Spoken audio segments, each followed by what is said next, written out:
Hey, folks, coming up at Roland Martin Unfiltered for Thursday, May 9th, 2019. Florida passes a bill allowing teachers to be armed in the classroom. Isn't the focus about teaching students, not about teaching them how to shoot? We'll talk to a state legislator there who says this is a horrible idea. Also, a disturbing video out of Oklahoma. Hugo, Oklahoma police opened fire on a car. Folks, 96 shots. They shot 3 children, all 3 in the head.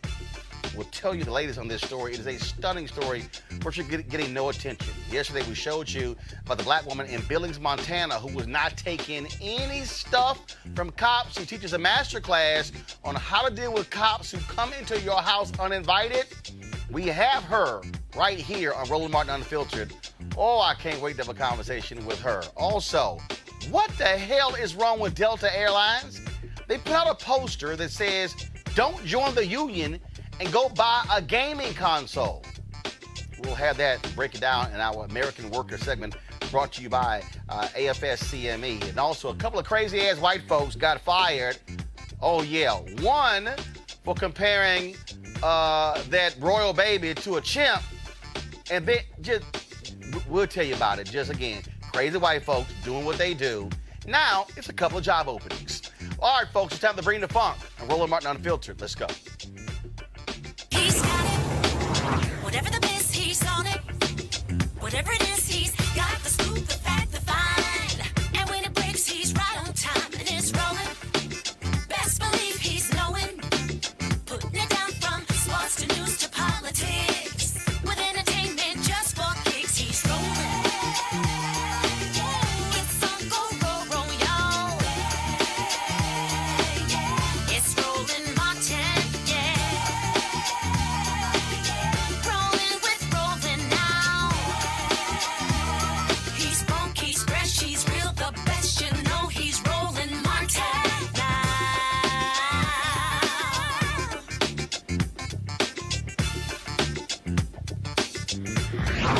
Martin. After a 2-day debate, Florida's House of Representatives, they have passed a bill that would permit teachers to carry guns in the classroom. It's already been approved by the Senate, and Governor Ron DeSantis signed it on Wednesday. All teachers are eligible to have a gun, even if they have a non-classroom role. Folks are saying this is one of the stupidest ideas. This is Donald Trump's way of saying that teachers should be able to defend themselves in the case of school shootings. Of course, he threw this idea out there. The NRA loved the idea. But State Representative Chevron Jones, a Democrat out of Florida, says it's pretty much an idiotic idea. Jones is right now on Roland Martin Unfiltered. Representative Jones, again, what was the logic of Republicans in the Florida legislature who thought that this somehow was a good idea? Good evening, Roland. It's good to be back on the show once again. But I don't know what the logic was behind it, considering the fact that last year, when the legislation was proposed, it was only proposed as an idea for non-instructional staff to carry weapons. And there was an option for districts to buy into it. This year, they moved and said that they want to allow teachers to be able to do it. Now, but mind you, there's no logic behind it. Donald Trump made it clear that this is something that was a good idea. Betsy DeVos said that this was something that was a good idea. But the Marjorie Stoneman Douglas Commission last year said that it was a bad idea. And then this year, they changed the idea of it when the chair of the committee, who is the chair of the Sheriff's Association, said that it was a good idea. But he had to convince the commission that it was a good idea. But Fred Gittenberg, who lost his daughter in Parkland, still opposed it on the committee to say that this wasn't a good idea to do it. And so this is the direction that they've gone in. Governor DeSantis has signed the bill as of yesterday, and here we are. All right, so what are the parameters? Are teachers literally allowed to have a gun holstered on their body walking around a classroom? So the first thing is that it's an option for the districts to actually sign into. That's one. But the second thing is we asked the question. There was a series of questions that came forth on the floor. The question was, does the gun have to be in a box? The bill sponsor's response was, it's up to the district. we did ask the question, well, does the what happens when the teacher needs to go out and to apprehend the active shooter? Does he or she leave the students and go out to apprehend the active shooter, or do she stay in the classroom? Her response was, it's up to the student. They gave no clear rules, no clear parameters of anything. Everything that they gave was, it's up to the district, allow the districts to create what the parameters look like with House Bill 7093. So you could literally have all kind of different rules where one district could say teachers can walk around in guns. Another one could say, hey, it has to be in a locked box. Another one could say that it could be on a shelf. That's sort of like idiotic that you would pass such a law and then just say, hey, districts, up to you. Now, here's the other deal. Yeah. Could the districts also say no guns? Yes. So so you have like Broward County and Miami-Dade County. Those districts have said that they're not allowing teachers that have guns. They have given options. But Roland, but I would have everyone to know this, that they have tied the dollars of whether or not you join into the Guardian program with whether you get school safety dollars. And that's what their plan was for last year. So the plan was either you sign into this deal of this option of the Guardian program, or you don't get any school safety dollars. And so it's a lose-lose situation that has come about within the state of Florida. And we fought like hell. I kid you not. The Democrats fought like hell. And I commend my colleagues for how we did on the floor to ask all the questions to let them see that what you're proposing is not only dangerous, it's a dangerous experiment. All right, Representative Jones, we appreciate it. Thank you so very much. Thank you. All right, folks, so let's go to our panel here. Joining us in studio is Malik Abdul, Vice President, Black Conservative Federation. We have, of course, Dr. Greg Carr, Chair, Department of Afro-American Studies, Howard University, and Dr. Cleo Monago, Socio-Political Analyst and Activist. Malik, you're Republican. Good idea, bad idea? Well, I think I'm not totally opposed to it. What concerned me is the inconsistency in how and what you discussed as far as the parameters of it. I think that it's a good idea to have districts be able to decide, some of those things, but I can't imagine any district. It was good to hear, for instance, like Miami-Dade County, Broward County, they opted out of it. But then the other problem is, of course, as the representative said, is that being tied to dollars. So you think it's fine that teachers should be armed in classrooms? Yeah, as someone who supports the Second Amendment, I do, and probably most of us do, I don't have the same view of people with guns. Like I know members of my family, I know grew up with concealed carry, even in my community. So I'm not afraid of the idea that a gun may be in a place, any specific place. And I do believe that most gun owners are definitely responsible. Yeah, but here's the deal, though, Greg. Bottom line is, look, you're a professor. I've been an adjunct professor. I can't think about walking around a classroom with a gun on my hip. What happens if that gun discharges? Even if, okay, folks, the odds of that being low, we have numerous stories where those things have actually happened. And so then how do you explain that to a family of a child gets shot or killed accidentally because a gun goes off in a classroom? You don't. In fact, one of the things the legislature would not include was a Democratic amendment to have some training about bias. I mean, teachers are just as racist as anyone else. That's right. But I mean, there are two separate issues here, I think. One, of course, is the gun issue, and there's no legitimate intellectual defense for the Second Amendment historically. It was passed at a time in this nation's history when they didn't have an army. It was about a wartime militia. It had nothing to do with this foolishness we're talking about now. So on the substantive issue, it's really indefensible. But the other issue is the slice and dice nature of this extreme right-wing white nationalist movement in the GOP to try to remake the electoral map. Of course, you've got two illegitimate governors, one in Florida, DeSantis, and the other in Georgia, Kemp, passing these extremely divisive things, this heartbeat bill, and now this gun legislation. And there are 8 other states that allow non-security personnel to allow guns in school by school employees. But more importantly, by leaving it to the districts, what you're doing is trying to slice and dice up Florida. The district that Marjorie Douglas is in said they're not going to allow it, but then the next door district may allow it. What are you trying to do? You're trying to dismantle any notion of a cohesive state logic in advance of these continuing campaigns to retain GOP control at the state level. Cleo. Well, my concern is who's going to protect the children. Because, for example, all these people who get to have guns tend to be shooting at black boys and black men I'm concerned about that. I also want to ask the brother who was just on if there are going to be background checks for teachers who get to have these guns. Because there are some kind of background checks, but not necessarily around having guns. So that's going to be part of this legislation. And I was wondering, another concern is that guns have a impact on black boys in terms of a stress. It increases stress. It increases anxiety, which can impact the capacity to sustain learning and concentrate in class. Some of these accusations around black men's or black boys' capacity to concentrate and study in classrooms has to do with unresolved or unaddressed trauma by living in society and not having any clear analysis of where they live, and they just are confused, and it impacts their capacity to focus. Plus, the curriculum doesn't affirm them. So you're going to do that with guns? I'm real concerned about this mix. The job of a teacher, you're trying to educate. Yeah. And so now part of your deal is literally, I got a gun in the classroom? Yeah, I don't think. What happens? Let's take it further. What happens if there's a teacher, if a district allows for teachers to actually walk around with a gun on their hip? What happens if a teacher gets attacked by a student and they get control of the gun? Yeah, I wouldn't be supportive of that at all. What? Of the idea of them actually open carry in a school. I wouldn't be supportive of that at all. But here's the point though. If the whole point is there's a school shooting, you want teachers to be armed.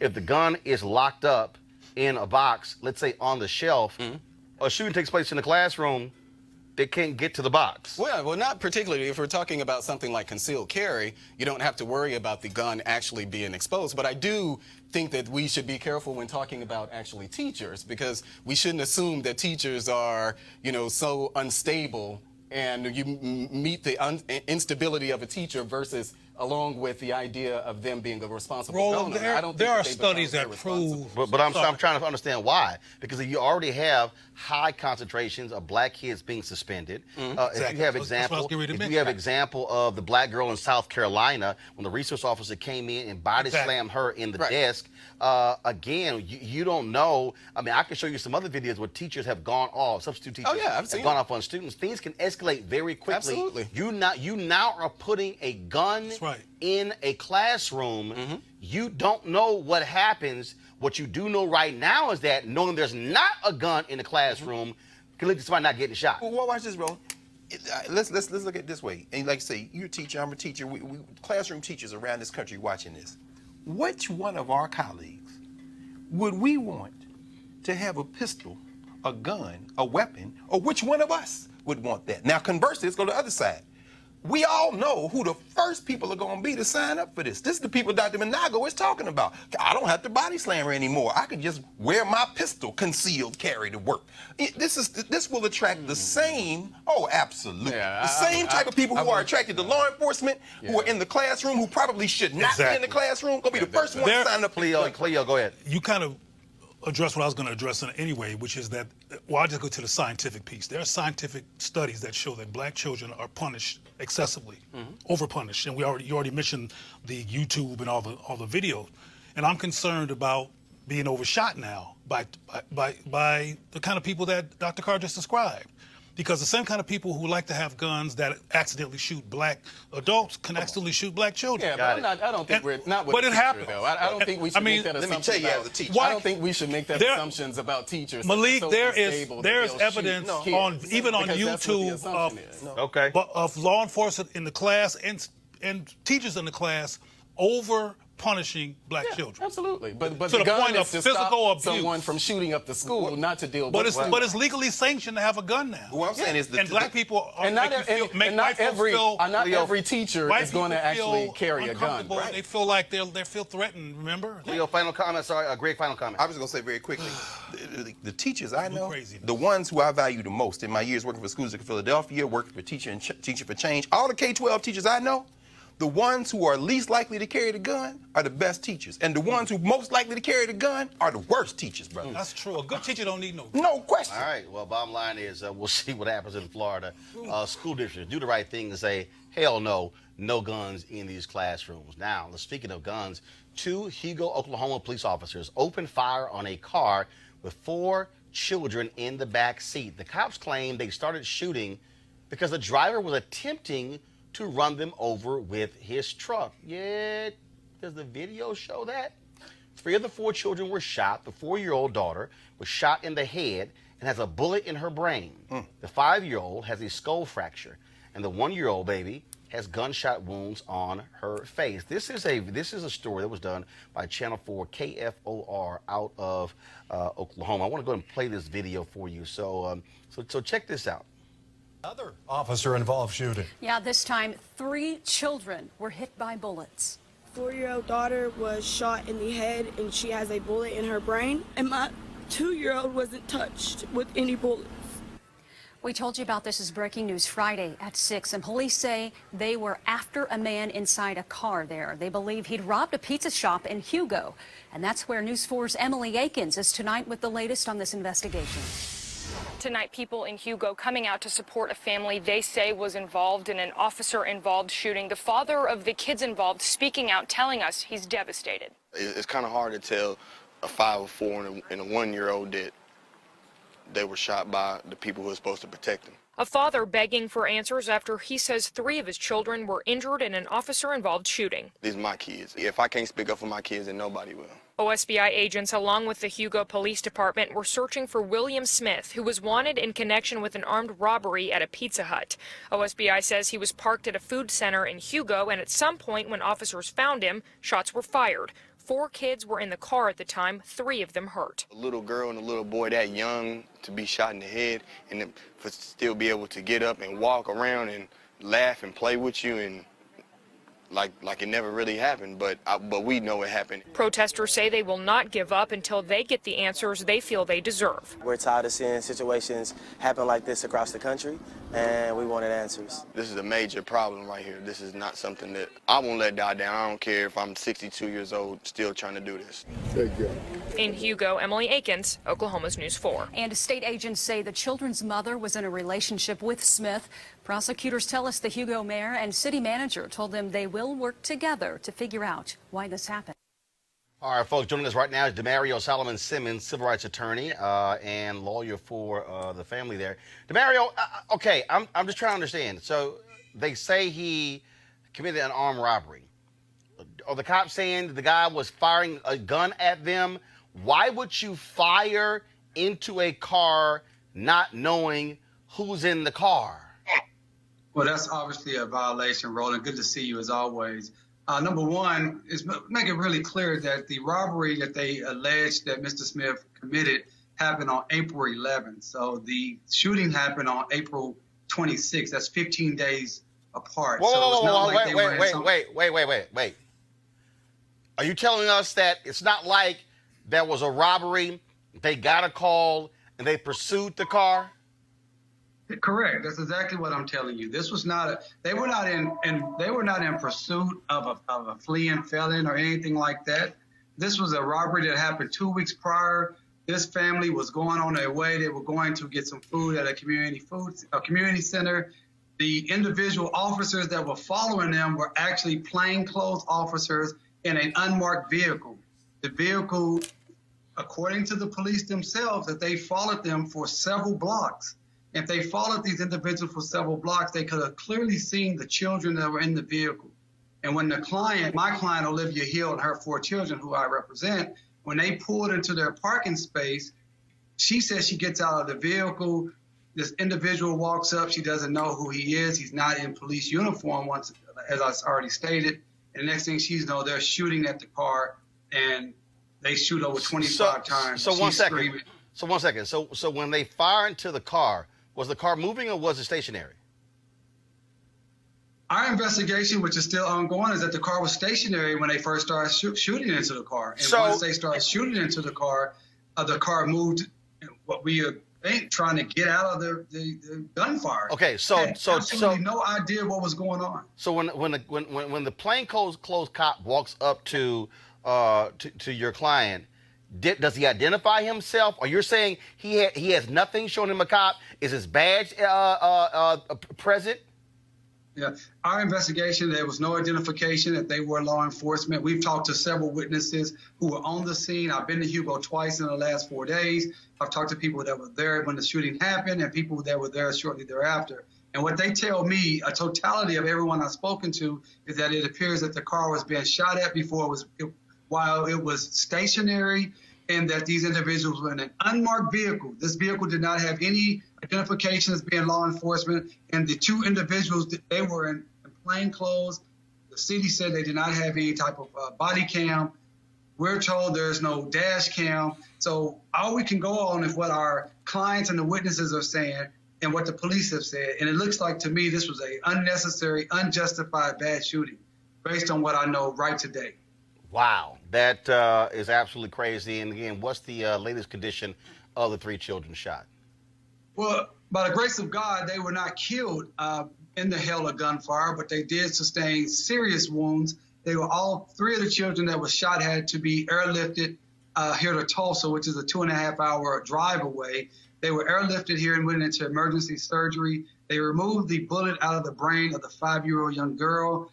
She has a very large cut or wound on her head, which we don't know if that's going to ever really heal. Will she be disfigured for the rest of her life? She's on medication to keep the swelling of her brain down. And what the doctors are telling the family is that they have a very strong concern that she may have a lifetime issues with seizures. Obviously, we hope that doesn't happen. With the 3-year-old who was shot in the head, he still has a bullet or a fragment of a bullet in his head. It broke his skull or fractured his skull, and they were afraid to go in and try to remove the bullet because of the location of it. They thought it would be too risky. The 1-year-old who was shot in her right below her left eye, and it came out of her chin area. She's also recovering. She has a wound. It's very difficult to just look at these beautiful children and see that they have these type of injuries. They're having nightmares. They're not eating. They're afraid to be alone. They're afraid to hear any type of sounds. And they all keep saying, are we going to get shot again? Why are we getting shot at? It's very, very sad. All right, Demario Solomon Simmons, certainly. Demario, I'm sorry. Keep us updated what's going on, and we'll, thoughts, prayers certainly go out to that mother as she's dealing with this tragedy. Appreciate it. I appreciate it, Roland. Thanks a lot. All right, folks. Talk about how we deal with cops.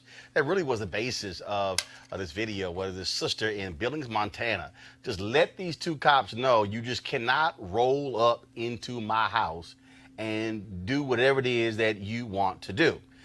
We showed the video yesterday, and so I want to show it again before I bring her on. And so this video has gone viral. It has, last I saw, about 2.5 to 3 million views just on Twitter alone. And so check this out. He can't do that. Thank you for recording, because he can't. You cannot come in my home.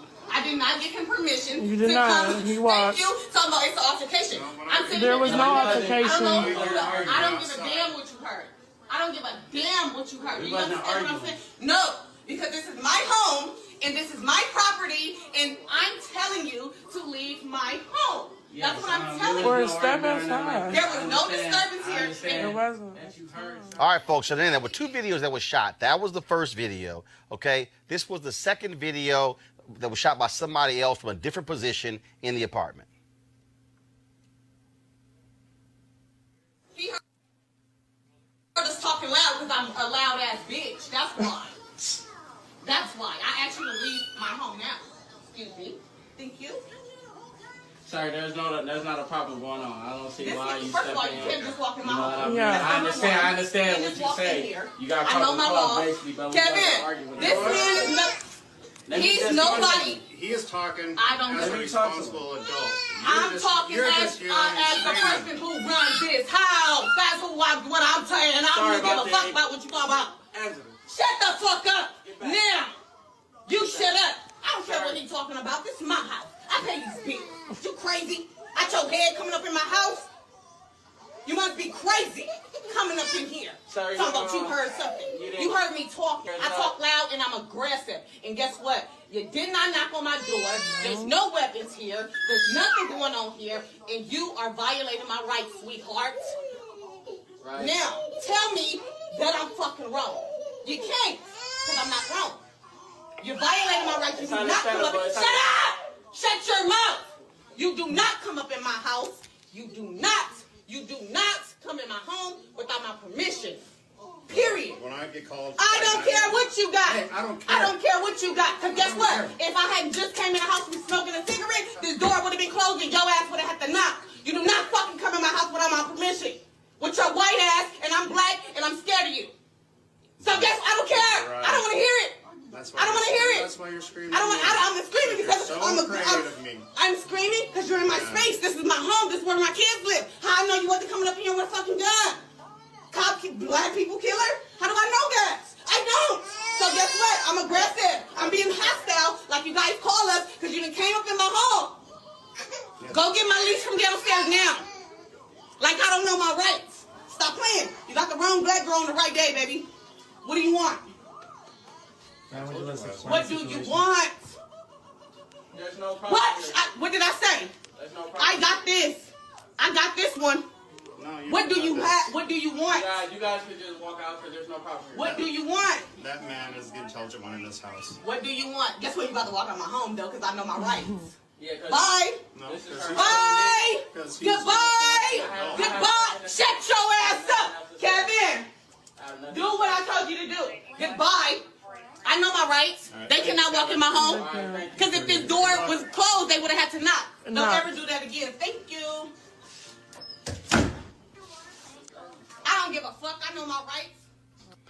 All right, we're trying to get Angela Whitehead on the phone, but I want to go to my panel here. Greg, I want to start with you. We showed you the previous story, okay? Plainclothes cop walks up to this sister. She's got 4 kids in the car. They start firing. 3 struck in the head.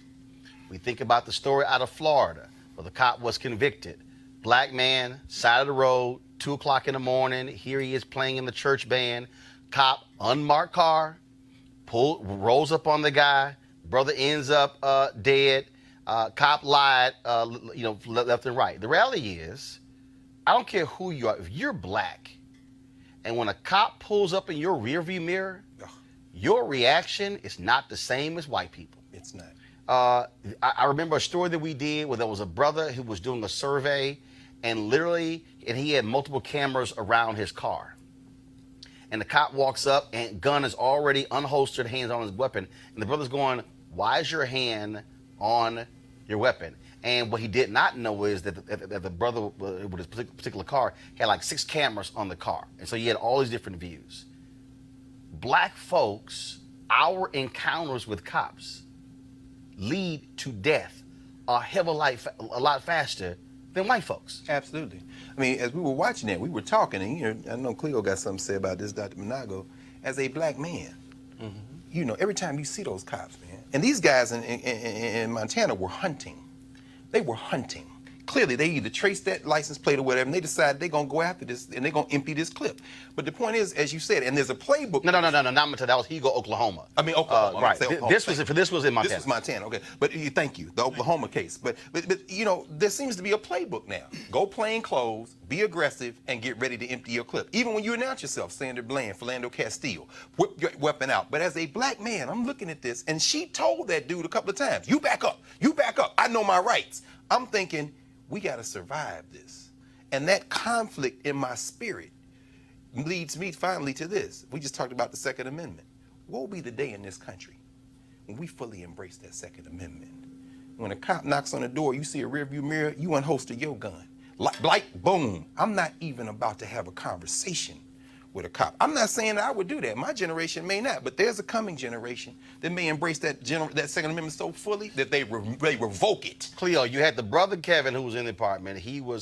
And the cop says to her, she wasn't paying the bills here, that essentially he was the smart one in this household because he was trying to calm the situation. And the problem for Who said he was the smart one? No, the cop did. Oh. No, the cop literally says to her face, he's the smart one in this house. I didn't hear that. Oh, yeah, I heard it. And the thing is, we have to always be calm. I mean, I can show you some videos of white folks losing it. Come on. But we have to always be calm because we're trained, look, make it home alive, whatever the hell. But when you black, you pissed off, and you ain't trying to be calm when you know it's wrong, like Sandra Bland, who knew She was pulled over for the wrong reason. That's right. She knew it was wrong, was recording the video, and the cop threw her in jail, and she ends up dying in jail. Well, I was thinking about Sandra Bland, but I have a nuanced perspective of this. When she was telling the male to be quiet, the male has another experience than what she has. It reminded me of when that young man in Baltimore was protesting and his mother started beating him. Yeah. Right. And telling him to shut up and scolded him, and then Oprah called her, of course, and praised her for that. And I feel like this young brother was fighting against somebody who was his prototype, another young male having been murdered and resisting and being punished publicly for that. So I understood the sister standing her ground and being upset about what happened, but a lot of thoughts happened. For example, if it wasn't filmed, she might have been killed. My goodness. You know, because I believe that's what happened to Trayvon. I think Trayvon was being followed, like, what the? That's right. What are you doing? That's exactly what happened. And why you following me? And then he tried to walk away and get away. And then the guy kept following, and he's like, what? You know, what's going on here? And he wound up dead. Right. So this is a mixed situation that is saved by the videotape in this instance, even though they had the power to get rid of everything they felt like, but they backed up. Maybe she was so intimidating, they decided not to do anything beyond what they were doing. But I hadn't heard about the part about that's the smart one. Hey, guys, do this here. No, I want y'all to do that because somebody on YouTube said, I didn't hear either. I want y'all to play it in the control room. I want you to find that spot. And it's probably towards the end. And you'll hear the police officer literally say that he is the smart one in this place. So y'all, please keep that up for me and let me know when it's ready, Malik. That was an uncomfortable thing for me to watch, particularly because I think of the many conversations that we have with our black men, black boys about how to engage with police. Yes. Fortunately, she made it out alive. But there are many instances where we don't make it out alive. So again, it was very uncomfortable for me to watch. She stood her ground. Definitely. It wasn't uncomfortable for me. Yeah, well, it was uncomfortable. Oh, I was happy as hell to see this sister cuss them out and let them know this is my damn apartment. Yeah, you can't just walk up in my apartment. And their rationale was they heard something. Yeah. No, she seemed. I don't know how. And here's how I understand. Even if the door is open, if you a cop, you have to be invited in. Yeah. Hello. Police here. Yeah, we know all of that. You just don't walk in the damn apartment. But my point is that that's an uncomfortable thing to watch. And what I would not want to happen, as bad as it may sound, is that that's the approach that we decide to take when we're engaging with police. Because it may not turn out that way. Like Roland is saying, though, and I want us all to understand, is that this is not even her response was not a planned response. Right. It was based on issues about Sandra being murdered, about Michael Brown being murdered, about Tamir Rice being murdered, about Amadou Diallo being murdered. This woman has all that going on in her mind. She called him a white police or something along those lines because that's how she saw him as a murderous predator. So it's difficult to sit in the presence of a murderous predator and have cognitive clarity and absolute calm when she said she was scared. Yeah, but the thing is that our life depends on it, though. But like Cleo said, I mean, we're in the 100th anniversary of Red Summer. This is 1919 Chicago, D.C. Wow. Many of the race wars that took place in this country 100 years ago this summer were precipitated by incidents where black people decided, that's it. And like you said, it's not planned. It's a moment when you say, as Claude McKay wrote in his famous poem, "If we must die." If we must die, let us nobly die. Come on. In other words, you know what I'm saying? So I'm saying to myself, as a man raised in the South, whose father had that same talk, I'm saying my impulse would have been, let me just get out of this alive. But I might have looked in his face at that moment and said, this is it, brother. Now, and at this point, I'm going to end you. This is the thing. Here's why. First of all, I want to play, I think we have it right here, so press play. Let's see it. Period. When I get called, I don't care what you got. I don't care. I don't care what you got. Because guess what? If I had just came in the house and smoking a cigarette, this door would have been closed and your ass would have had to knock. You do not fucking come in my house without my permission. With your white ass, and I'm black, and I'm scared of you. So guess I don't care. Right. I don't want to hear it. I don't want to hear it. That's why you're screaming. I'm screaming because you're so afraid of me. I'm screaming because you're in my space. This is my home. This is where my kids live. How I know you wasn't coming up in here with a fucking gun? Black people killer? How do I know that? I don't. So guess what? I'm aggressive. I'm being hostile, like you guys call us, because you done came up in my home. Go get my lease from downstairs now. Like I don't know my rights. the right day, baby. What do you want? What do you want? There's no problem. What did I say? There's no problem. I got this. I got this one.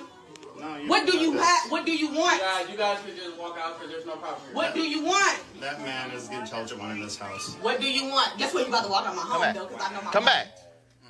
He said that man is the intelligent one in this house. Now, see, all I can say is that might have been enough of a trigger for any one of us to say, oh, it's about that? And then maybe he jumps on the other side. And maybe instead of this Survivor video, and I agree with you, Cleo, had it not been filmed, this may have come out differently. Maybe we're talking about a race war in my... Or her getting thrown down, handcuffed, or whatever the hell. You name it. Now, hold up. I did find this video, so go to my iPad, please. This was a New Jersey woman. This took place. So go ahead and do this here.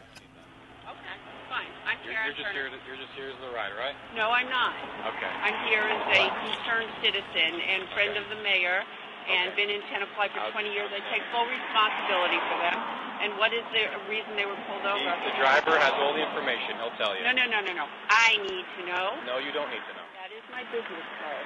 I am the commissioner of the Port Authority, and I'm heading up over 4,000 police officers. Okay? So, if there's a problem, I think I have... There's no problem. Well, I think there's a problem. It's an unregistered vehicle. Okay, let's hear, why were they pulled over, first of all? Miss. Now, don't call me Miss, I'm Commissioner. Thank you. This is impacting me because I got 4 people who are coming back to my house, including people who live in New Haven attending Yale Graduate School, a PhD student. It's more of the way you just... Okay, now, first of all, that woman resigned. But here's the deal, okay? I remember when a friend of mine got pulled over, and she was following me, and then I'm like, where was she? Then when I circled, I came back, and the officer said, you can't come near this scene, okay? I had to, move back. This woman rolls up on a scene where she wasn't pulled over. I can tell you right now, if you black, that's not how that's going down. Let's go to the phone lines. Angela Whitehead joins us right now on the phone. Angela, welcome to Roland Martin Unfiltered. Angela? Yes, can you hear me? Yep, I can hear you. First and foremost, this video has gone crazy viral, nearly 3 million views on Twitter alone. And what we see is that you said in the video that you had just come from smoking, and then the cops, they say they heard something and just walked into your apartment? Right. So what happened was, I don't know if they got a car or something. Me and my husband, I was getting my hair done, but we was talking extremely loud, having a discussion extremely loud, argument, however you want to, put it. And maybe somebody called or something. But what happened was he just walked into my home. I was outside smoking a cigarette, and then I walked in. I went to go sit down, and by the time I sat down, my hairdresser was like, somebody walking in your house. And I was like, what? Somebody walking in my house? So I turned around, and he was in there. The first thing he said was, what's going on up in here? They got a call about an altercation or whatever. And immediately, that's when my hairdresser started recording, and then that's when you guys saw what y'all saw. You were not having any of it, and you made it clear that, look, you said, look. Wait, now I can't hear you. I'm sorry. Can you hear me? I said you made it clear you were not having any of it, and you wanted them out of your apartment. Not at all. I'll do the same thing again. I gotta ask, who is Kevin? Because you let Kevin know who's running this, and you don't need him interrupting you. He wants to speak too. Kevin is actually my husband. That's my husband. The fact of the matter is, and I said it on the Joe Madison show, I'm gonna say it on here.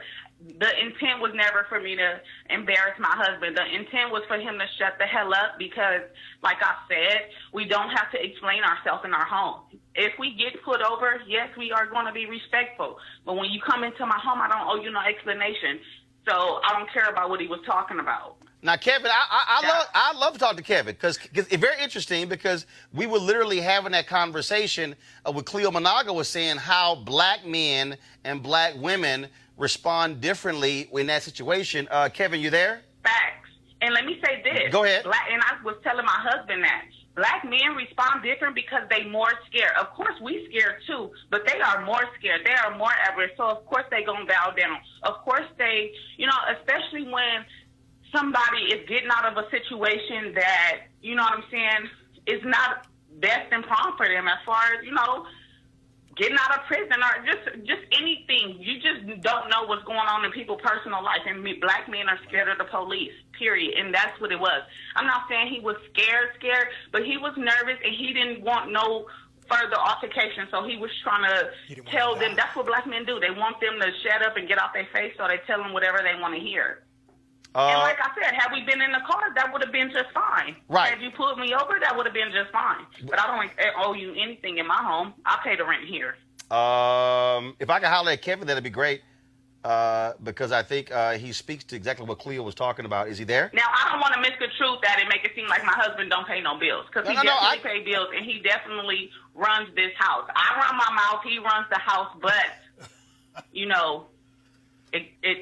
it follows. Could I holler at Kevin? Yeah, you can. Hold on, real quick. They want to talk to you. You're excited? Hear you on live. I think it's mine. Yeah, let me get the baby. Hello? Hey, Kevin, Roland Martin, how you doing? All right, how about yourself? I can barely hear you. Can you hear me now? How's that?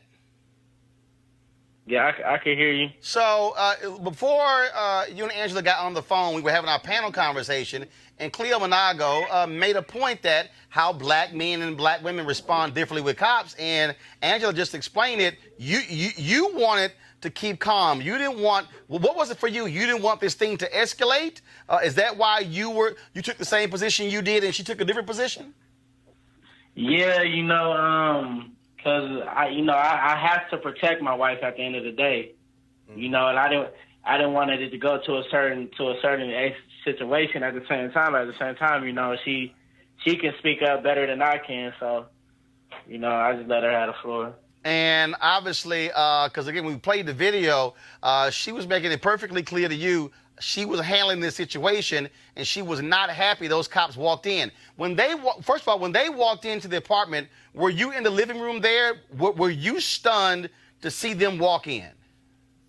Yeah, I was kind of stunned, but I was kind of stunned, I was just like, whoa, what's going on? Were you scared? And I looked up, and she was already there. And so, I appreciate it, Kevin. If I can speak to Angela, that'd be great. All right, here she is. Thank you. Angela, Hello. Angela, are you shocked at how this thing has gone viral? Because a lot of black folks, a lot of sisters and brothers saying that's a hero because they like how you took no stuff and how you handled the cops. I know, baby. Hello, I'm sorry. Yeah, I said, are you surprised how this video has gone viral and how a lot of brothers and sisters are applauding you because you did not take any stuff from these cops and you did not want them in your apartment? I know, and you know what? I really appreciate it. It's been like so much love. Like everybody hitting me up with so much love. I mean, got a little bit of negative, but mostly not. I mean, I really appreciate it. Shoot, like that's just Angela, not on a regular day, but that's who I am. Well, you made it clear. No filter. You made it. Well, yeah, that's why you on Roland Martin Unfiltered. You made it clear in the video that you are aggressive and that's how you roll. And it's not like as many black folks in Billings, Montana. And so I'm sure folks there also know who you are as a result of this video. Right. I went to Hardee's today, and they was like, "Are you the girl in the video?" I was like, "Oh my goodness, yes I am." Well. So yeah, it's been getting a lot of attention. I mean, I never thought it would do it like this. To be honest, it was Kevin's idea to put it to post it actually. And so well, first of all, we appreciate Kevin posting the video. And again, it goes to show again the reality of what happens when you're a black man, a black woman in America, and how we respond when police come into our spaces uninvited. Right. Right. It definitely does. And it's definitely a difference. And, you know, behind every strong black man is a stronger black woman, and that's me. All right. Well, Angela Whitehead, we appreciate you joining us on Roland Martin Unfiltered. Thanks a lot. Well, thank you so much. We appreciate you letting us get an opportunity to say our side, especially letting my husband hop on. That was a big deal for me. I appreciate that. All right. Absolutely. I'm always looking out for the brothers. Always, always. I appreciate it. You take Team care. Whitehead. All right. I appreciate it. Thanks a lot. Thank you so much.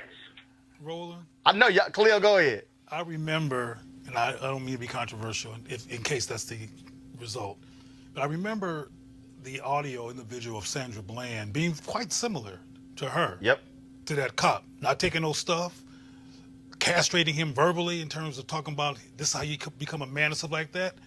And I remember black men being ambiguous around because of their own reactions to her from personal experience, being apprehensive to be supportive of her. I don't know if you saw any of that. Mm-hmm. And I just what comes to mind is the necessity for us to have a conversation as black people to understand each other and to contextualize each other's rage, which is often misdirected.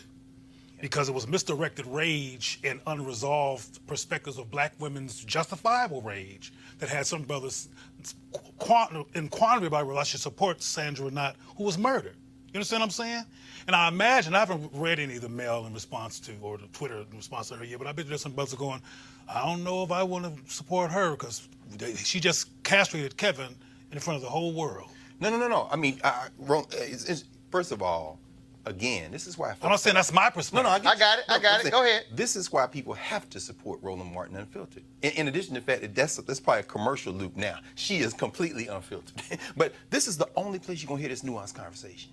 That's now, right. did you hear what Kevin said? He said, I have to protect my wife. Mm-hmm. See, when the thing went down, it was boom. First of all, you got networks going on. She's got her hair fixed. Her hairdresser's on the one on the phone. The police coming up. But the man got caught completely off guard. You also heard her say, if it had been in the car, we could have handled it differently. And what you said, She said, I would have handled it differently. Listen, this is the important context. And I'm sure we've all been in this situation where we've been driving, or you see law enforcement or whatever, and black men always know where the police are. It could be 3 blocks back. I know this cat is on the left, right? And then in a car with a woman, I can't count the number of times this happened. And I said, I go to police. She'll look, don't look. Wow, because if this thing starts, right, I've got to finish it. Right. When you heard Kevin say, I've got to protect my wife, that's not fear. What that is, if these white boys come in here, now I got to die. Right. You know what I'm saying? So I guess what I'm saying is this is so complex. And again, depending upon the scenario, because I think back to 80. So this is 87, 1987. My brother's a freshman at Texas A&M University, and he was in the gospel choir there, and they had come from a concert in Beaumont, and they were coming through Houston. They stopped by our house. So it was probably 4 or 6 cars. Okay, so they were parked on both sides of the street in front of our house. And so a police officer is coming down the street, jumps on his speaker, how they need to clear the street. Cars parked on both sides, and the car could have got through. And his whole deal was, for emergency vehicle to be able to come through. My dad had been drinking. I think we had something in our house, whatever. My dad was pissed. So, now mind you, my parents were co-founders of the Clinton Park Civic Club. So, we had relationships with the commander of the police who's over our neighborhood.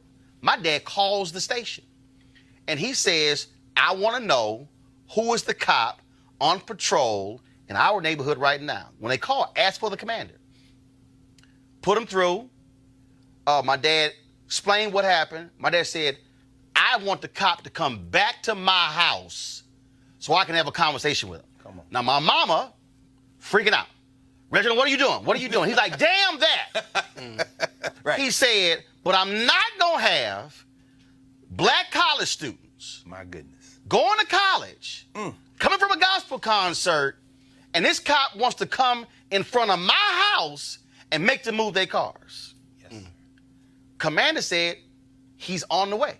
The commander did not mess with my parents because they were over the Civic Club. Shout out Reginald Martin. The cop comes to the house, young white boy.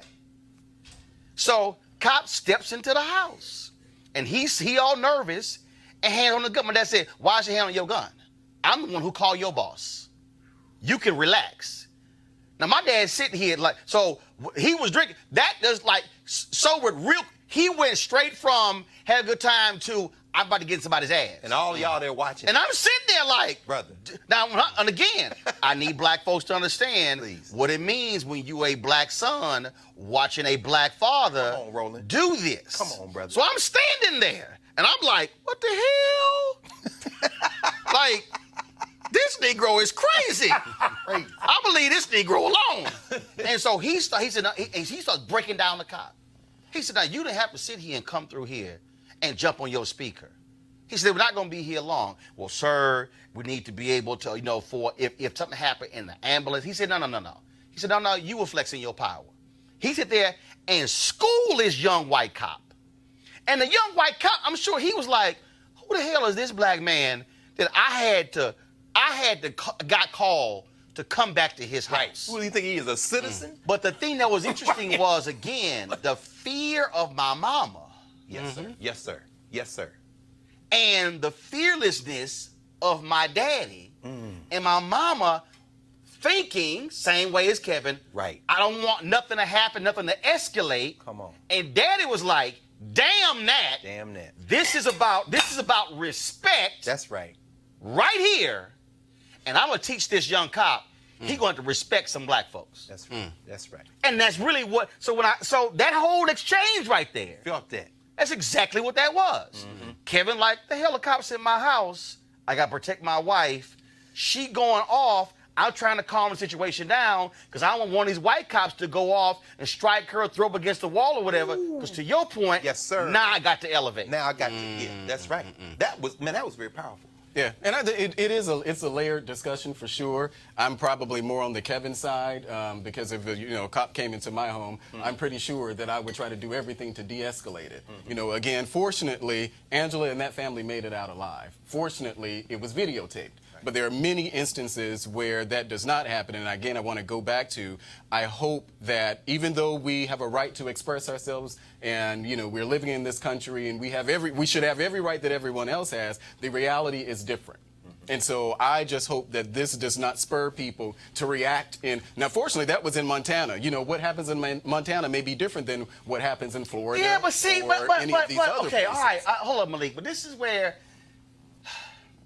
there comes a time and a point when you are black and you are tired of accommodating whiteness. Power.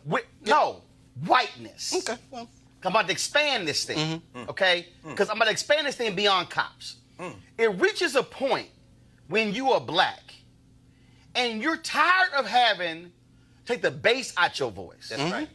You're tired of not being able to show actual anger in the workplace because it's a white woman. Come on. And, you can't cuss a white woman out. Come on, bro. You're tired of, I got to wear a suit.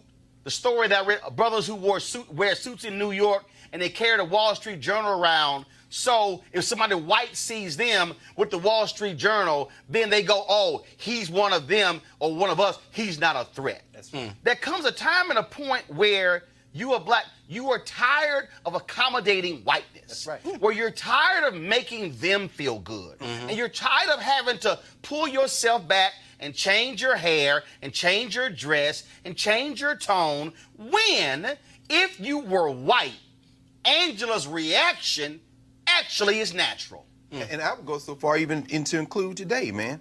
There comes a time when you're a Latino, you're a Puerto Rican, and you're not going to the White House to shake this racist hand who's saying your people didn't die. And you black, which means you're Afro-Anglo, you associate with them. There comes a time when I'm just not going to go there. Because you know that if you go past that tripwire, brother, all bets are off. There are 800,000 people or so in Montana. Only a couple of thousand of them are people of African descent. And so, I mean, but there comes a time when you have to say, that's it. You sound like Martin Luther King, man. Remember that speech Dr. King said, when there comes a time. Right. I mean, like for instance, because I'm going to bring this thing, because you mentioned the Boston Red Sox. Yeah. Here we go to my iPad. This is video from the White House feed of the Boston Red Sox. First of all, the White House couldn't even spell. They said Boston Red, S-O-C-K-S, and not S-O-X. But it was more like the Boston White Sox. Because here you have the manager who's Puerto Rican, the black ball players, Latino ball players saying, no, I'm not going. Yet 100% of the white ball players said, we're going to be there. Including the white Cuban, J.D. Martinez. I'm giving him to that. Right.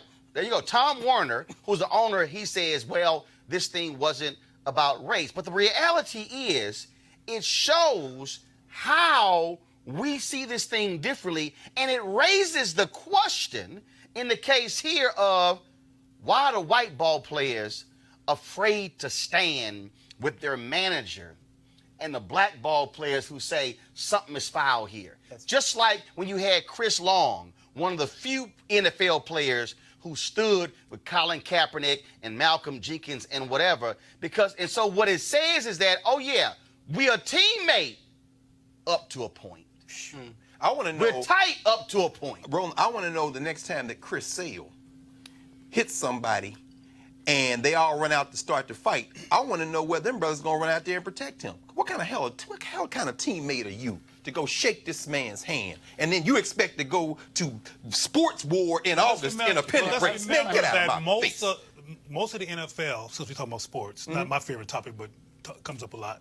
So we're talking about the NFL. Well, in this case, baseball, but go ahead. Okay, well, sports. Most of these sports consist of predominantly black males pushing the balls and hitting the balls and doing stuff with balls, right? Except baseball is predominantly white. Okay, all right. Well, see, I didn't know. But the point I'm trying to make is this. In the case of Kaepernick, most of the football players did not step up, right? Oh, yeah, it's very true. Most of the black period. players. And the point that came to my mind while you were talking, Roland, is that, and this is clear from my perspective in terms of how you've come out as somebody who's self-actualized, who has a critical analysis, who is clear about black phenomena and can also articulate it, deconstruct it, and articulate it. Most, from my studies and cross-country travels and engagements of black audiences, that's not the story. That's not everybody black's story. Oh, very true. There's not a black father who knows whoever that was. First of all, I scare black people. Well. No. Let's just be clear. Well, no. When I was at CNN, the Negroes at CNN. No doubt. No doubt. No. Let me be real clear. Yes, sir. They were, and y'all know who y'all are. Unfiltered. Don't let me start doing roll call. No doubt. They will tell the black people, I don't know, Roland's radical. And it was a sister who was saying, she said, oh, you don't understand. That brother's taking arrows for your ass. You don't even run. No. How about that? He's fighting fights that's benefiting your behind, and you don't even know. Folks right now with primetime hosting jobs. Oh, yeah. That's right. Again, they eating because you took arrows. That's right. Look, I ain't even realized this. I never even realized this. But that was a sister who worked there. She told me, she said, Roland, she said, in fact, she said, prior to you, if you were black, the only way you got hired to be a commentator at any of these networks is you had to be like a Donna Brazile, who was a campaign manager. She said, Roland, your success at CNN literally opened the door for all of these non-traditional black folks to get hired at CNN, at Fox, at MSNBC. She said, they didn't exist before you. And I was like, whoa. But then she said, but in your blackness, you did not put your blackness on the shelf to accommodate whiteness, she said, which made it possible for the folks to come in with braids. For the folks to come in with blackness. So to your point, I'm talking to your point, when you to your point, somebody has to be willingness to be black and bold and beautiful and say, I can't accommodate whiteness anymore. I'ma do me, and I'ma take the stuff that comes with it, and I might not get the primetime show. I might not get the weekend show, but somebody has got to be able to say what needs to be said. And that's why, and that's what I'm saying. So there's a lot of black folks in corporate America, same way. They scared, but it requires a level of unapologetic blackness to say, no, I'm not doing it. Go ahead. And to have that transformation from disorientation and confusion around what to do to clarity, the teacher has to understand how to be in the position of a lack of clarity, to walk them into clarity.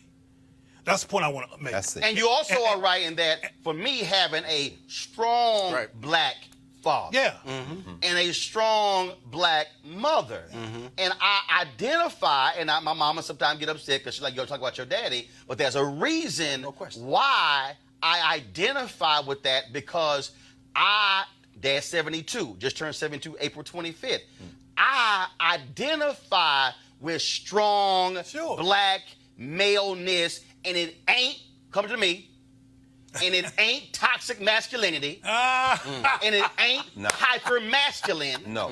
What it is black maleness as unapologetic. That's right. Now, Roland. That's right.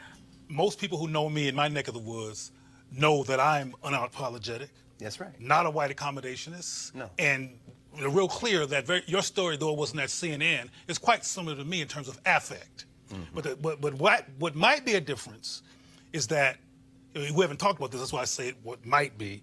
I have met tons of confused, disoriented, accommodating black people who, on the unconscious basis where their common sense was trying to get out, was hungry to be powerful, but thought assimilation was how you get power. And copying white people is copying power, so therefore you're powerful. And that's not true. But my point is that it was because I understood how to understand where they were that I was able to guide lots of people from confusion into clarity and self-love, instead of them being worried about, which is what they were worried about, Roland, is offending white people. Precisely. That is our concern. And I'm talking about babies and children, because they don't have a critical analysis. Your daddy and your mama, they did an example, whether it was direct or indirect, of you actually witnessing critical analysis, power, and not taking no stuff. Right. And I'm going to close with this because this is so important. Go ahead. We have to start not getting mad at people for being clueless, because no one chooses to be clueless. It is a consequence of clueless guardianship. Not them saying, I'm going to be clueless on Thursday because I don't got anything else to do. They don't even know the language of power. Right. We have to teach them with respect, love, consideration, and methodology to go from that place to this place. And we have to understand, or let them know that we understand where they are. Greg, how they got it. Malik, and we're going to close it out. Just very quickly, in the spirit of what you said, Dr. Monago, let me put the Boston White Sox into their framework so everybody can analyze. Y'all heard Boston White Sox. Yeah, Boston White Sox. Okay, the last team to sign a black. Real White Sox is Chicago White Sox. Boston Red Sox. No question. But just so y'all know, he said Boston White Sox for a reason. The reason they were there today was not present. Those were those non-white ball players. The last team in white Major League Baseball to sign a black free agent in the 1990s. The team that hung their entire reputation as they lost for almost a century on their hero ball player, Ted Williams, whose mother was Mexican, who stood at the Hall of Fame induction and said, you got to let these Negro ball players, Negro League ball players in. Why? Because Ted Williams was not white.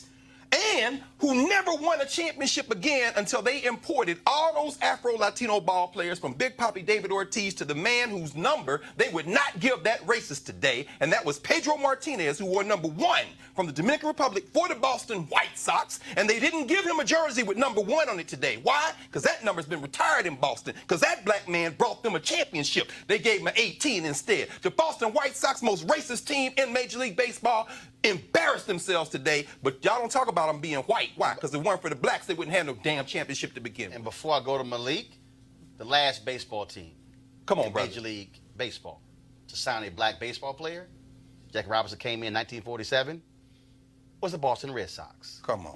In 1959. They were the last Major League Baseball team to sign a black ball player.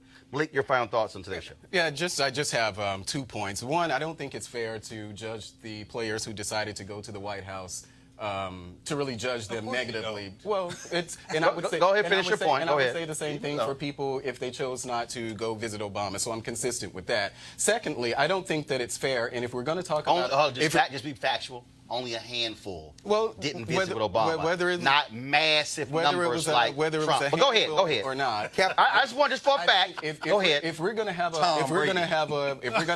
an open conversation, if we're going to have a layered conversation, I think it's also important to acknowledge that no one owns blackness. So I get told a lot that I cannot be black. I cannot be black and woke and support Donald Trump. I reject it because you can't tell me how to think. You can't tell me how to think. You can't tell me what. You have a C conversation that we did A and B earlier. Well, but my point is finish your point. But my point is that if we're going to have a conversation, then that requires people on the other side to understand and not tie my blackness to who it is that I choose to support as president or any politician, because that does nothing to move us forward to any larger, more prominent place. It just keeps us divided. I don't know. No, wait. So this is very simple for me. Mm-hmm. When we have these conversations, right, it's not a question of blackness. It's a simple question of black concerns. Mm-hmm. So, for instance, those of you who saw the Skip Gates Reconstruction documentary, that was a black man in Mississippi who voted to strip black people of their voting rights because he was benefiting from white largesse. There have been black people who have made decisions that have gone against significant number of black people for their own reasons. Yep. Are they black? Yes. Biologically. They are. But the question, so when you say question blackness, what I can do is question somebody's black and their intent.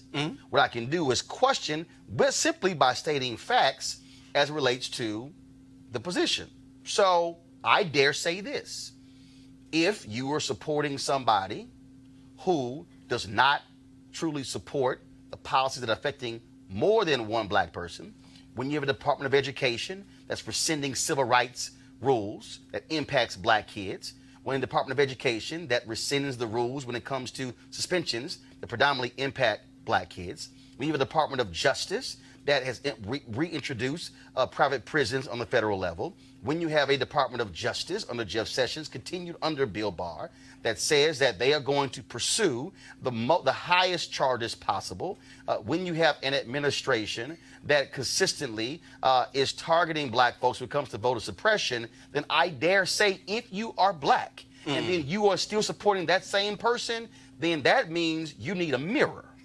I'm not questioning your blackness. I'm questioning whether or not you fully see what this person is doing to black people. But because it assumes that I can't think for myself. No, that's not what I said. But hold up, Malik. Nowhere in what I just said that you cannot think for yourself. Right. What I did say is that being black and supporting an individual who is doing all those things that I mentioned that has a negative effect on a significant number of black people requires a mirror. Can I ask Malik a question? Sure. And I'm gonna do this. I know we're over time, and so I'm gonna just go for 5 more minutes because I know I got folks who are being paid who got to go. I know it's good, but go ahead. Maybe we want to do this some more because this is nuanced. During Trump's State of the Union, when did black people come up in visual and literal terms? I'm not sure. Did you see it? No, I didn't. You didn't watch the State of the Union? Okay. Well, that's too bad because you didn't see the point I'm going to make. Black people did not come up until he talked about felons. Yeah. But that's what let me finish. He did this whole thing. He paid tribute to soldiers who were in Germany and even people who were in Auschwitz and blah, blah, blah, blah. And black people were nowhere in very specific terms in that whole discussion until near the part of talking about felons. First troops into Auschwitz, by the way. I'm real clear about how Africans help.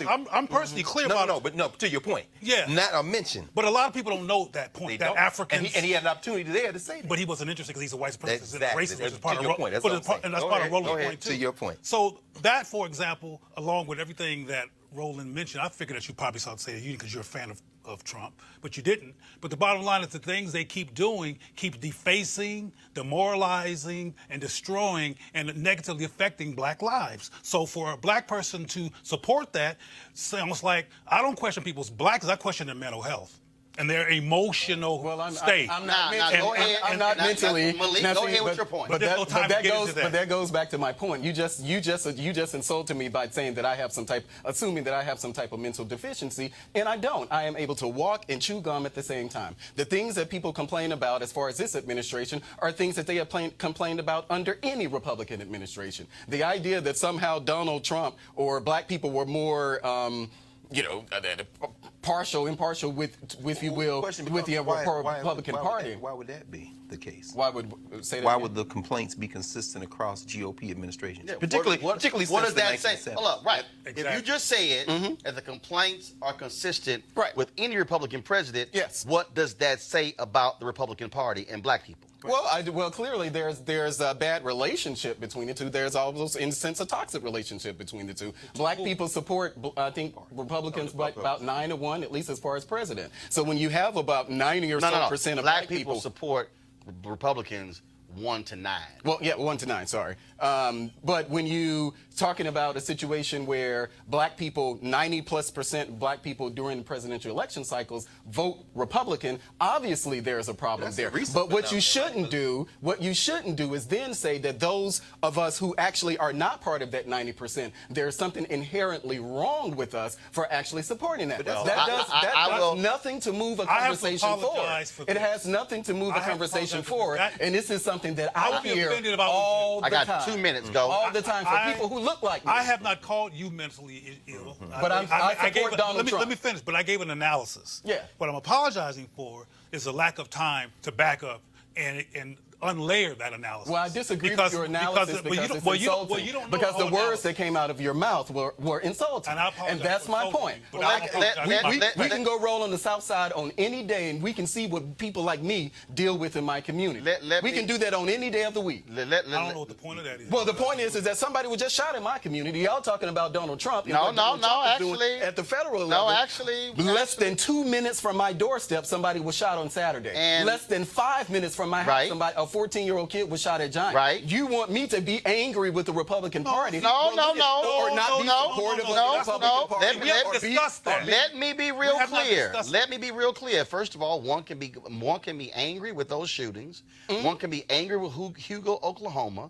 One can be angry with Billings, Montana, and one can be angry with Donald Trump, all at the very same time. I agree. The point is this is very simple. What we are dealing with in America right now in 2019, on this day, May 9th, 2019, is the reality of whiteness. We're dealing with what has been the case for America for the last 400 years. This is called the Year of Return. In August, we will deal with the 21st odd Africans arriving in Virginia on 1619. We're dealing with the fact that America still has not come to grips with the issue of race. We're still dealing with the fact that whether we talk about police departments, political parties, whether we talk about what's happening in the business community, we're dealing with that. We're dealing with me coming here today looking about this unbelievable movie called Fast Color, which tells a story of 3 black women with superhero powers there to protect themselves, and yet Lionsgate, the company that put the film out, had all white male marketers who said, we have no idea how to market this film to an audience. The movie was about 3 black women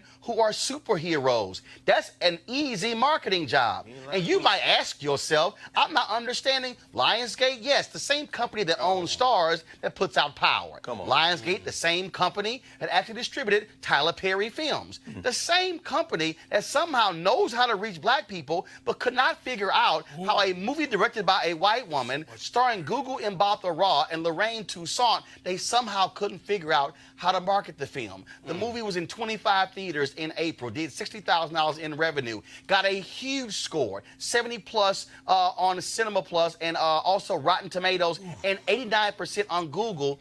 And they couldn't figure out in 2019 how to market it to black people. And this is after Black Panther. I'm laying all of this out for you is because we're still dealing with whiteness in America. And that notion of whiteness, that notion of superiority, that notion goes back to what I said earlier, how we have to change who we are and what we are to make them feel good, which is why when we discuss the issue of race, we have to say, hasn't things gotten so much better? Because we have to make them feel better. All I'm saying, y'all, is to y'all out there, and I've been seeing y'all post, and some of y'all like, oh man, we also need this to go longer, which is why you got to support it. Come on. There it is. No, there it is. Because, no, let me help y'all. There it is. Because Come on, bro. you can't tell me that if Roland Martin was white and created this show, you would not have folks lining up, throwing major dollars at it. That's right. If I was attracting 6 to 10 million largely white viewers. Come on now. This goes to the valuation in America. That's right. Which is why the white woman who was killed in Minnesota, her family got $20 million. And you can't show me a single case where African Americans been gunned down by a cop and they got $20 million. That's right. Philando Castile's mom didn't get $20 million. No. Sandra Bland's family didn't. I'm connecting all of these dots because what I'm trying to get you to understand is that the value of blackness is not as high in the eyes of white America. It was when we were on the slave block. But the value is not the same, which means that for Angela Whitehead, what she was saying is, my house, I value my space. Sandra Bland was, I value my space. My dad was saying, I value my son and my space. And I'm trying to get y'all to understand that we have to value our space in order for us to change the paradigm and to have a real shift. That's it for today. If you want to support Roland Martin Unfiltered, go to RolandMartinUnfiltered.com. Join our Bring the Funk fan club. And if you needed any other reason to understand why you must support this, all you got to do is watch this restream and look at the last 1 hour and 19 minutes. Holla.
You want to check out Roland Martin Unfiltered?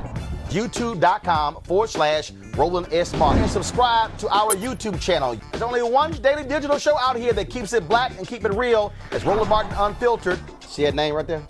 Roland Martin Unfiltered. Like, share, and subscribe to our YouTube channel. That's YouTube.com/Roland S. Martin. And don't forget to turn on your notifications so when we go live, you'll know it. Hey fam, want to check out Roland Martin Unfiltered, the blackest show on all of digital, cable, and broadcast. Check out our audio podcast.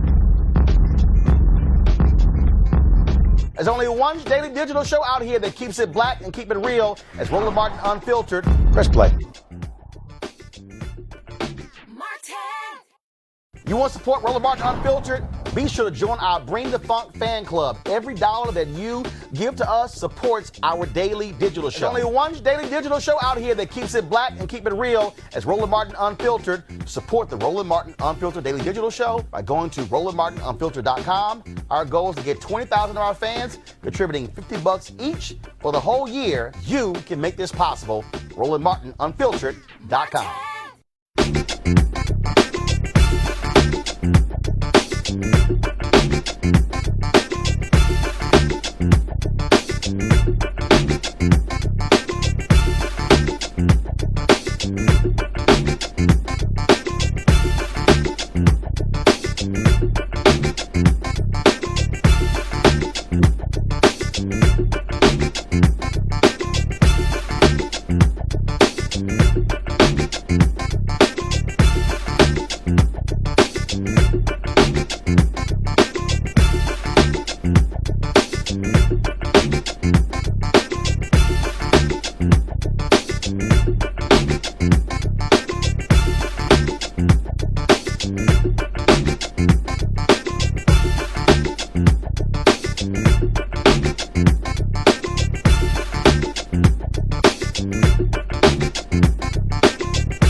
Hey fam, want to check out Roland Martin Unfiltered, the blackest show on all of digital, cable, and broadcast. Check out our audio podcast. There's only one daily digital show out here that keeps it black and keep it real as Roland Martin Unfiltered. Press play. You want to support Roland Martin Unfiltered? Be sure to join our Bring the Funk fan club. Every dollar that you give to us supports our daily digital show. There's only one daily digital show out here that keeps it black and keep it real as Roland Martin Unfiltered. Support the Roland Martin Unfiltered daily digital show by going to RolandMartinUnfiltered.com. Our goal is to get 20,000 of our fans contributing $50 each for the whole year. You can make this possible. RolandMartinUnfiltered.com.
Want to check out Roland Martin Unfiltered?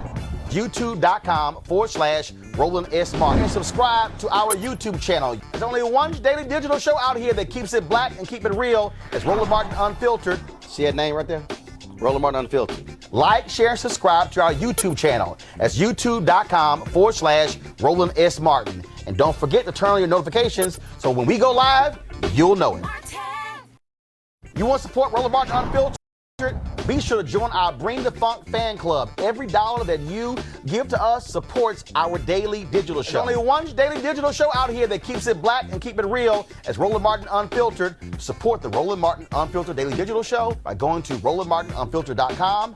Our goal is to get 20,000 of our fans contributing $50 each for the whole year. You can make this possible. RolandMartinUnfiltered.com. Hey fam, want to check out Roland Martin Unfiltered? The blackest show on all of digital, cable, and broadcast. Check out our audio podcast. There's only one daily digital show out here that keeps it black and keep it real. It's Roland Martin Unfiltered. Press play.